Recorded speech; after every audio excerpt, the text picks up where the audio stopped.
Good morning, April 21st, 2025. I'm Herb Morgan, Senior Managing Director and Chief Investment Officer at Cantor Fitzgerald Managed ETF Portfolios. This is my weekly economic and market commentary. The presentation has been prepared by me for use with both financial advisors and individual investors. Each are expected to make their own investment decisions. Nothing contained in the presentation should be treated as investment or tax advice or recommendation for the purchase or sale of any securities.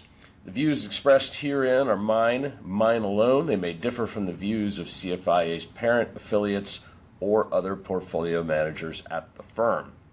Well, it seemed like we had a down week in equities. I know it really seemed that way to probably just about everybody, but only the S&P 500, so only big cap names. And it's interesting because, earnings season has gotten underway. The numbers have been okay, and we had a little divergence here. Mid cap, small cap stocks, international markets just rocked last week. Fixed income markets caught a bid as interest rates came down a little bit lower. Look at the performance of high yield.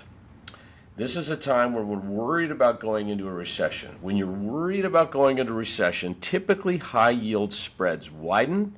When high yield spreads widen, the high yield index goes down. It didn't. It was up 1.4% just on the week last week. So interesting stuff. Let's get into the economic data.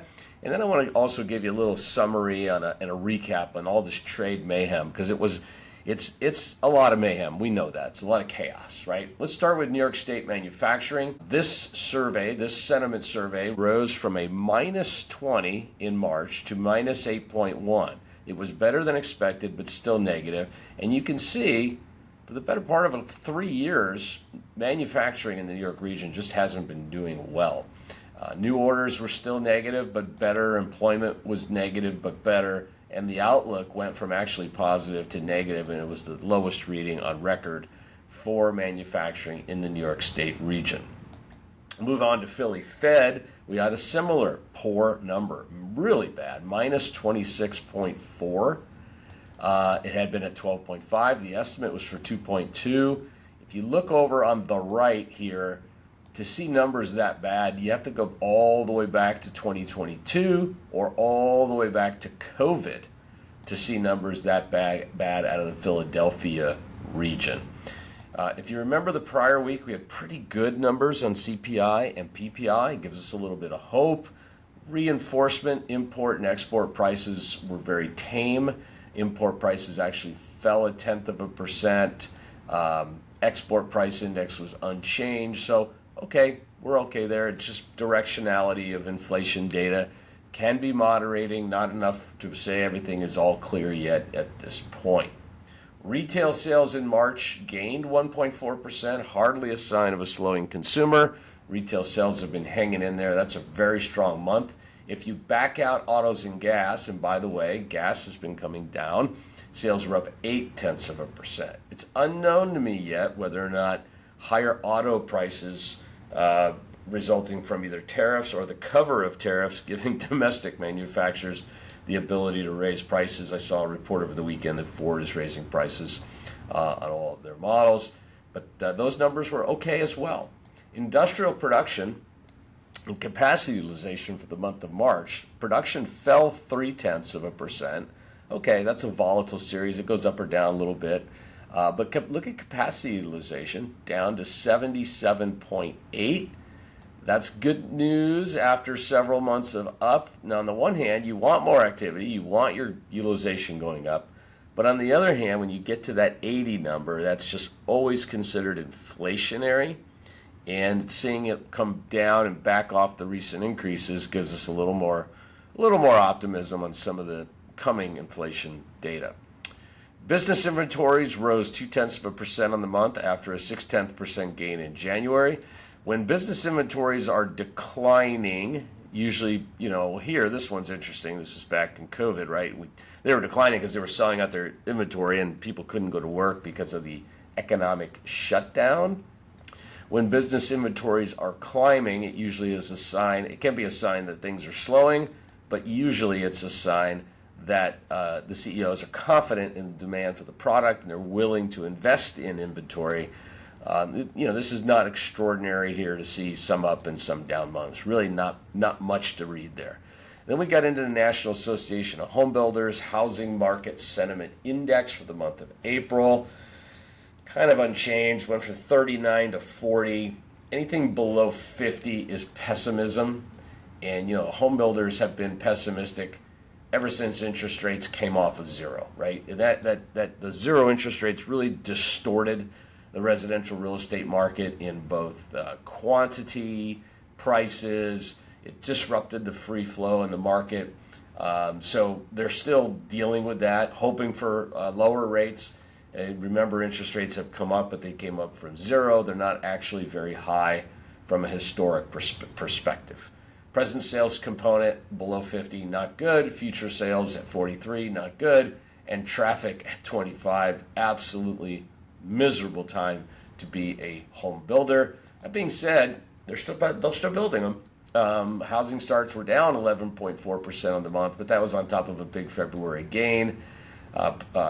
Single family dropped, building permits were up, single family permits up, and multifamily permits up. So they're still planning for recovery. They're still planning for a pickup in this industry.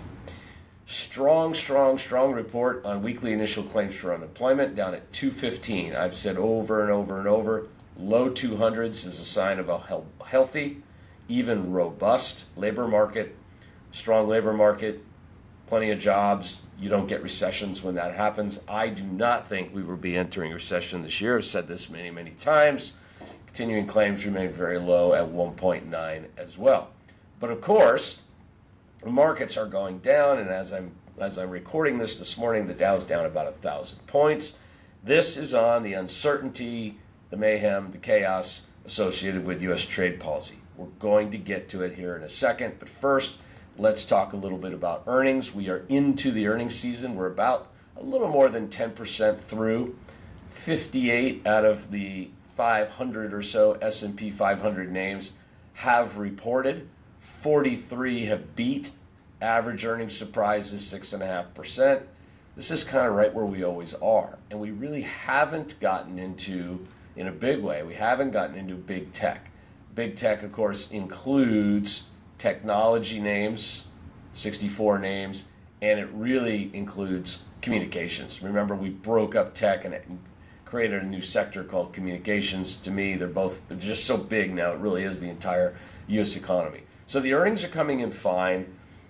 Some, obviously a lot of CEOs on the calls are mentioning, hey, uncertainty around tariff policy, and therefore maybe backing off of guidance or saying that the guidance has a higher rate of uncertainty this time around. But I still believe that the market could rally sharply on any kind of positive developments on the trade front. So let's just kind of go over where we are. And it took me a while to find all the dates and put it all together. And let's just kind of go through it, right? First, we had the president take office on January 20th. He said, we're going to have an America First trade policy. And this memorandum came out on February 1st. A couple days later, China and Canada announced their intention to retaliate.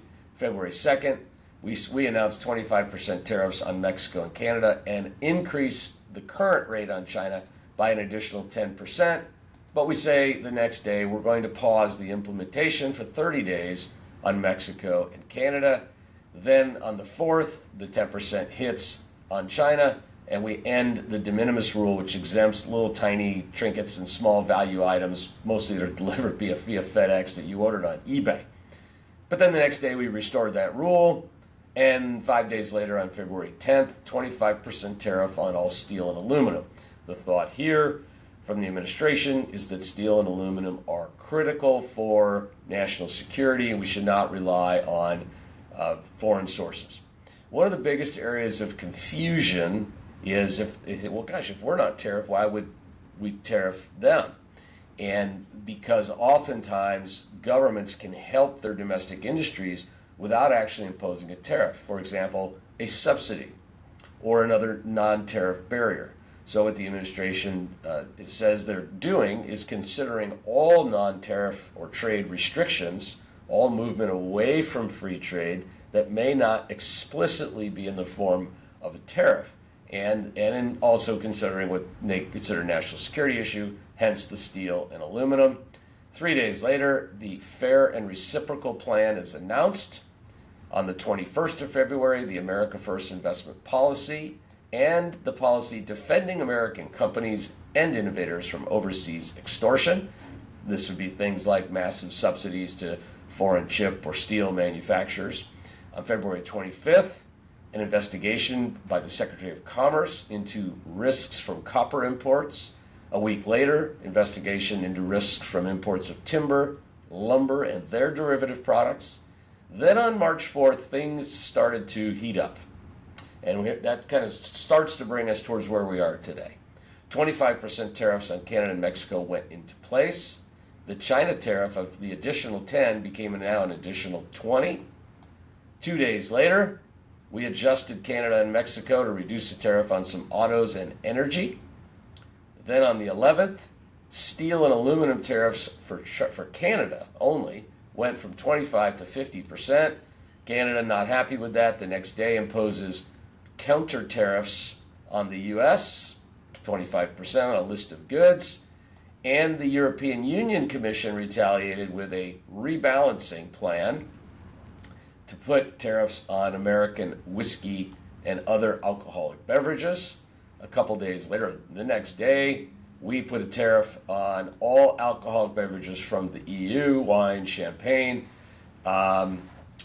If the 50% tariff on our whiskey goes through, on March 25th, 25% on any good from any country who chooses to import or purchase oil from Venezuela. That's a dictatorship, human rights abuses. Then on the 26th, 25% tariff on autos and auto parts. April 1, the EU reimposed old countermeasures from about 7 years ago on boats, bourbon, and motorcycles. Then on April 2nd, we announced new tariffs across the board. That was the Trade Liberation Day. China put 34% retaliation on us. That goes into place on April 10th. On April 5th, Trump announced that he will impose additional 50% on Chinese goods, bringing the total to 104% on April 9th. But on April 9th, the tariffs were in effect, but paused for everybody except China, which was raised to 145%. Okay, so everybody else's tariffs are paused effective April 9th. China is raised to 145%. Then on April 9th, China raises tariffs on the U.S. to 84%, effective on April 10th. China then raised the next 2 days later to 125%, effective April 12th. And the EU imposed tariffs on us but suspended them. So if you spend some time and you go through this and you parse it together, there's a lot of form over substance. There's a lot of pauses and holds and adjustments. Hence, the view that I think ultimately the goal is more free and more reciprocal tariffs. And so in good faith negotiations, looks like lots of countries to each other, including the U.S., are suspending. The difference, I think the big one is China. And as we speak, the vice president is meeting with Modi of India. And I think a big part of what's happening here is an attempt to slow or retard the growth and the power and the global influence and the global dominance, quite frankly, of China. That's what I see happening here. All of this can be quickly, in terms of the market movement, can be quickly resolved, right? If trade deals are announced, and it appears that the American trade delegations are working on trade deals around the world, when those announcements come, you can expect markets to rebound. There's not a systemic problem with our capital markets. There's not a recessionary problem with our job and employment and labor markets. Our consumer is still strong. We are still working through the inflation caused by the 2020 massive expansion of the monetary base and the overly stimulative fiscal policy of that period. But at this point, I'm not ready to throw the towel in and say that this tariff policy is wrecking the economy. I believe in the end, this is really it is somewhat Machiavellian. If you're familiar with Machiavelli and the book Prince, and the president's attempt to be that crazy man and be taken seriously in this set of negotiations. Okay, data this week, not a whole lot. Monday and Tuesday are light. We've got April reports. These are the flash readings on manufacturing and services from S&P Global, new home sales, Fed's Beige Book, which is the meeting book, the board book, if you will, for the next meeting. Weekly jobs claims expected to be at 220,000. Durable goods, home sales, and consumer sentiment from our good friends at the University of Michigan. I hope this was helpful. This is called Slaying Bulls and Bears. My goal is to make the complex and complicated simple and sensical. It's available as an audio podcast anywhere you listen to audio podcasts. But the best place to get us is on the YouTube, where you get the graphs and the charts. And I do thank you for tuning in. And I'll be back to you again a week from today on April 28th. Don't forget you can follow me intra-week on LinkedIn, Herb Morgan, or on X at Herb W. Morgan. Thank you.